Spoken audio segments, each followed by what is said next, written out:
So an exciting prospect this morning, everyone. I came out, as you've seen just now, where I parked my van. Over the fields, we got beautiful foggy conditions. Really wasn't expecting that. It's not on the forecast, and I didn't even look out the window this morning to check the weather. That was a complete surprise.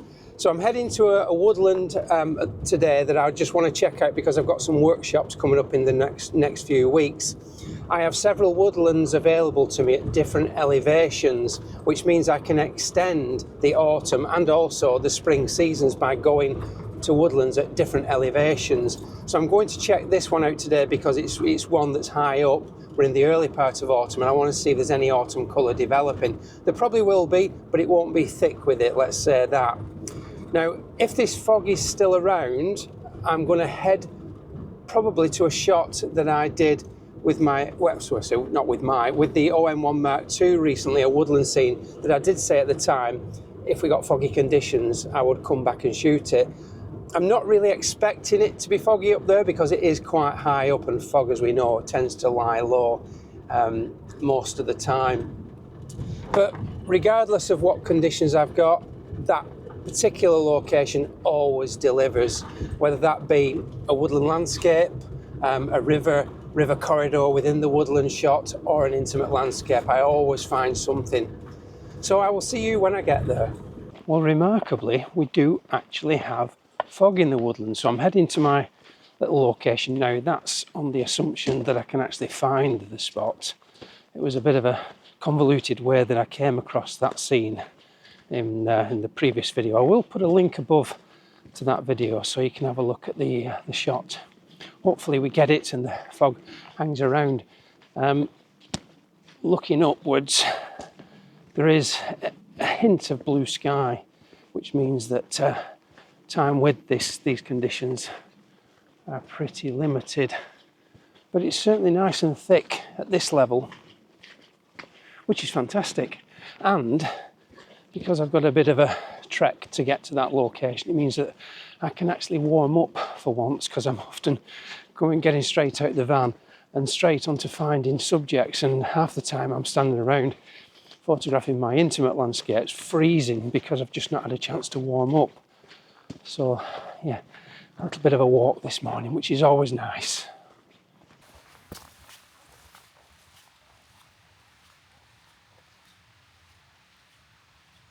Right, so here we are. I'm absolutely roasting. That was a real yomp, and we have got some mist in the scene, so I'm not going to talk for too long, and I'm definitely not going to discuss the composition. What I'm going to do is I'm going to put a link above to the video where I went into the composition at much more depth, but I'll just show you the scene.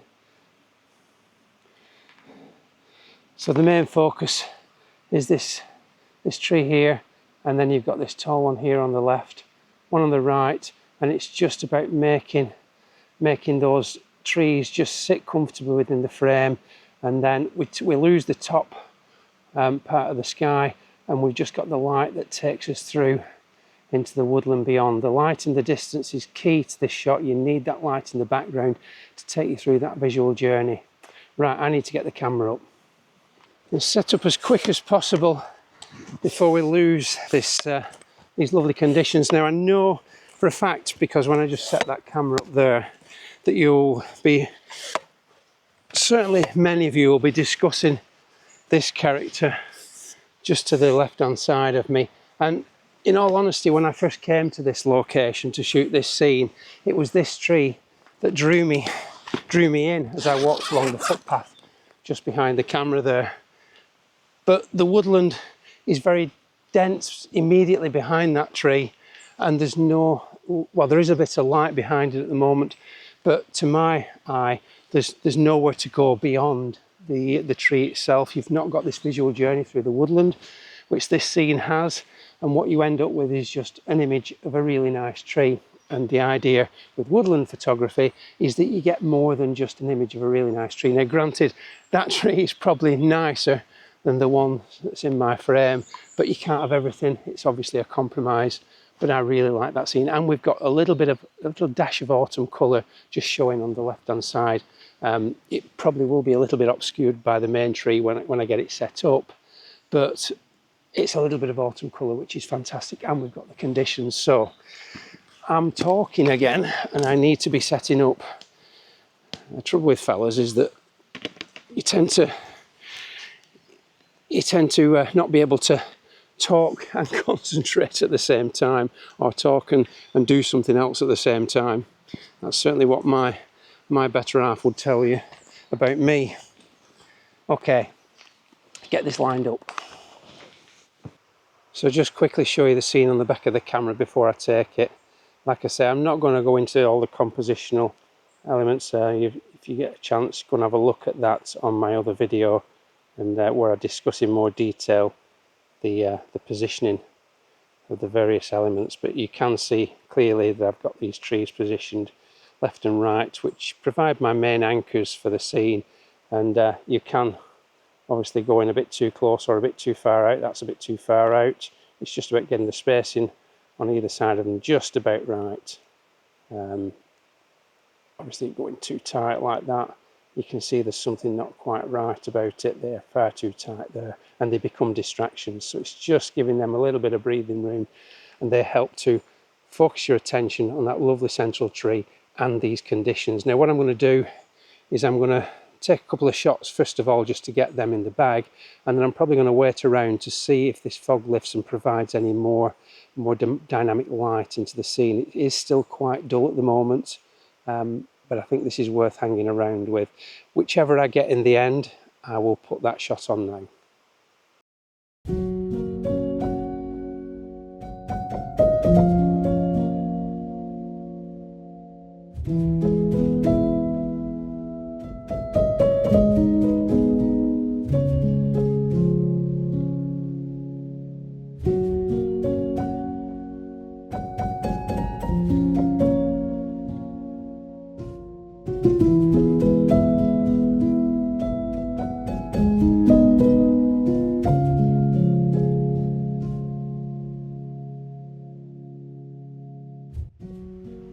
The fog is lifting now, and there's a temptation to rush around frantically looking for compositions, but from experience I know that always ends in complete disappointment and failure. The chances of me dropping on something this morning without prior planning are really quite slim. So I am going to keep an eye out for potential scenes in terms of using what's left of the fog if I see something, but I'm not going to make that the main focus of the rest of my morning. I've come to a little area that I don't often come to, and we've got lots of beautiful grand beech trees. I'll just show you, and they are really lovely, but they're quite straight and don't make for great landscape, woodland landscape compositions. The fact that beech have got this really smooth bark, and when it's wet like it has been over the last 24 hours, you get very, very strong, dark lines that are often difficult to show in a sympathetic way on a woodland landscape photograph. But whilst I was here, I did just see a little intimate scene. I'm not going to photograph it because I think there's probably better to be had from the rest of the morning, and I hope I'm not going to live to regret that. I'll just show you what I found now. So plenty fallen leaves, as you can see, all around the ground, and it was what I've actually found is something similar to that. You see a leaf has fallen on a leaf, but much better here is this one just down here. Look, you've got a beech leaf with water droplets on it that's fallen on a nice big sycamore leaf that's got its autumn colour. And I just thought that if you position it diagonally like that and try and make sure that you don't show any edges of the sycamore, you could actually create a nice composition there. And you also got the reflected blue light from the sky that's now clearing of fog showing amongst the scene as well. But potentially a nice scene. If I'm going to say anything that I don't like about it, it's just at this end here, the beech leaf has started to really die off quite quickly. perhaps that's a positive. I'm not really sure whether I like that or not. And you've also got a little black spot in the sycamore leaf down there. But images like that are everywhere in the woodland environment, but I'm going to hold out this morning and try and find something just a little bit different. So 1 minute you're sploshing through the mud, and the next minute you're faced with a complete area of colour. Beech leaves, again, set among an area of dark, peaty mud. Really striking. Is there an image? Is there a composition to be found? That is the question. Certainly an impressive sight, and only a small area. But like I say, lots and lots of colour. And then no sooner do you blink than it's gone again. So I've found myself another image, and it's quite unusual. I'll just spin the camera around and let you have a look. So all around here you've got normal, what's called creeping soft grasses, but down here we've got purple moorgrass. As the name suggests, it's got this purple tinge, especially at this time of year.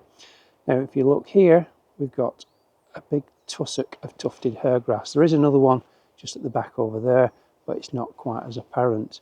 And I was really drawn to the shapes of how it's folded over.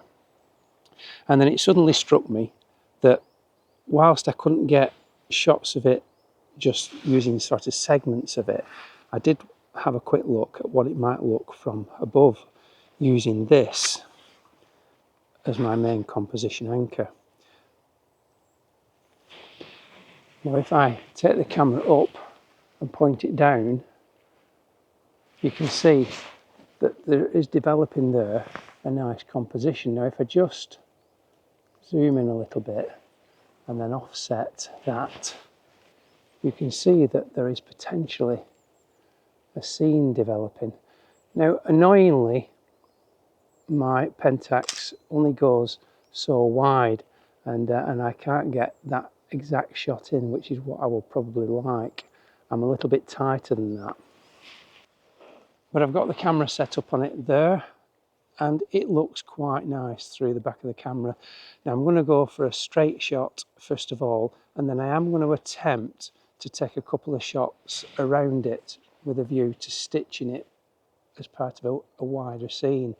My widest lens at the moment is 45mm. I recently sold my wide-angle Pentax medium format lens because it had fungus on it. It was an expensive lens, and I just wanted shot of it as quickly as possible. Someone was happy enough to take it on with a view to dismantling it and fixing it. So I'm left with 45mm at my widest. I need to be quick whilst I take this because just off to my left-hand side, the sun is already creeping over the trees there. So I will have a good go at stitching this together, but failing that, I'll show you the shot that I've got now. In terms of settings, before I forget, I'm at f11, 100 ISO, and what is the shutter speed? Not that it really matters hugely. Shutter speed is 1/5 of a second, so I'll put that on now.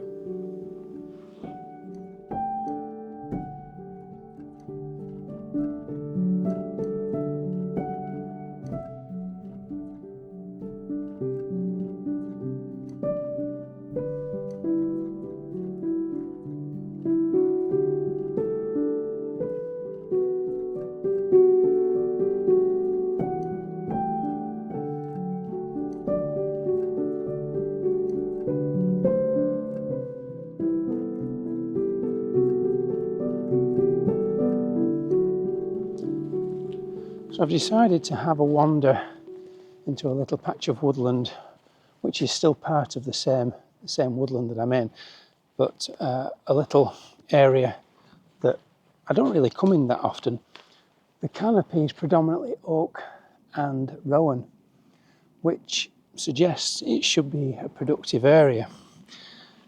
I have seen a lot of fungi this morning, but nothing really that I felt was worthy of getting the camera out. There's just so much of it, but most of them fall into the camp of LBJs, which are little brown jobs, sort of nondescript. Still beautiful in their own right, serving the woodland, but not particularly appealing from a photographic perspective. So I'm just going to spend 10-15 minutes having a look in here. I did just spook a roe deer when I was stood out there. Unfortunately, I didn't record it, but it was barking so loud. In fact, the first bark was so loud and so close that I actually jumped. And I don't know who was more afraid, me or it. And then it sort of bounded off into the distance, went bow, bow, bow, bow, bow, as it went off bounding through the woodland, bless it. So yeah, I feel a bit sorry for that, really, for doing that to it. I think I was stood in an area where it least expects to find people. So, now that I am completely alone, including free from wildlife, I'll continue on my search. So I've found another shot. I've actually taken it because I was concerned that the light was going to change, but I'll talk you through it in just a second. This morning when I came out, I wanted to concentrate on things other than just forest floor photographs, which I do an awful lot of.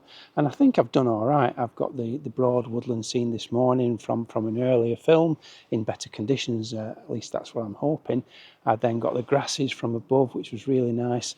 And then on this occasion, I was looking for another woodland scene and I came across this tree just here. Just one second, there's another one just behind me. I was trying to line that one up with the one just here, which is this grand thing here. And it wasn't really working. It was all one-sided, but as you can see, the camera's set up on these polypody ferns. Now, ordinarily, you've seen me shoot ferns before, I usually hand hold, but I did manage to find a composition that was fixed and I thought I could get it into position again. And the reason I thought that was because I remembered when I was hand holding it that this fern here was lined up with my lens, so that's enabled me to refine the composition. So I'll try and go in a little bit close. Hopefully you can see what I've got here. It's really difficult to appreciate, but just here you've got this little fern frond coming in, you've got another collection of fern fronds here, and what's not that apparent on this view is you've got some specular highlights of water droplets on the receding ferns in the background. And this has produced a lovely abstract scene of all one colour with different tones, and you've got the contrast of the textures included. There's a lot of negative space, but my feeling is that these specular highlights on this left hand side, hopefully you can make them out, will help to balance the right hand side. I've got my macro lens on and it's currently set, so you can see there on the top it's set on f4. It's one of my favourite apertures for this type of work. It enables you to really see through the vegetation and just focus on tiny little parts of the scene, and everything else around it just pales into insignificance, and you can use those highlights and shadows to your best advantage in terms of helping those shapes to create your composition around. It's always best though, if like this, that you've got a focal point for your eye to rest upon.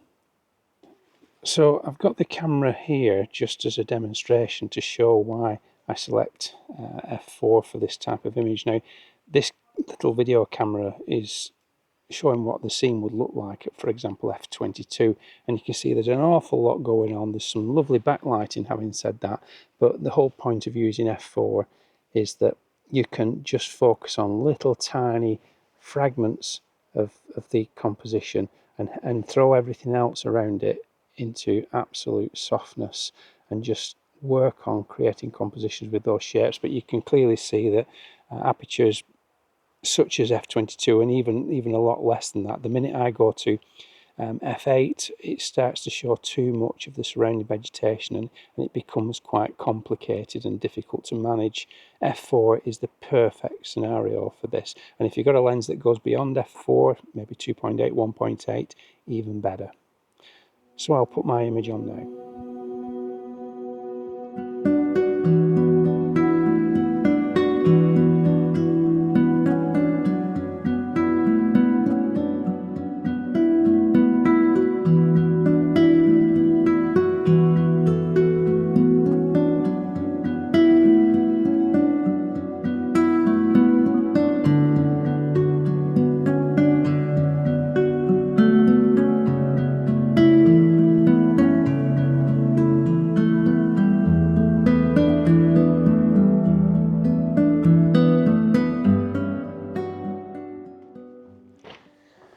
So I'm going to call it there for today. I've got three nice images. I think they're all very, very different, which is always nice to conclude with the film with three different shots. I'll put those on at the end as always. Don't forget to comment on those.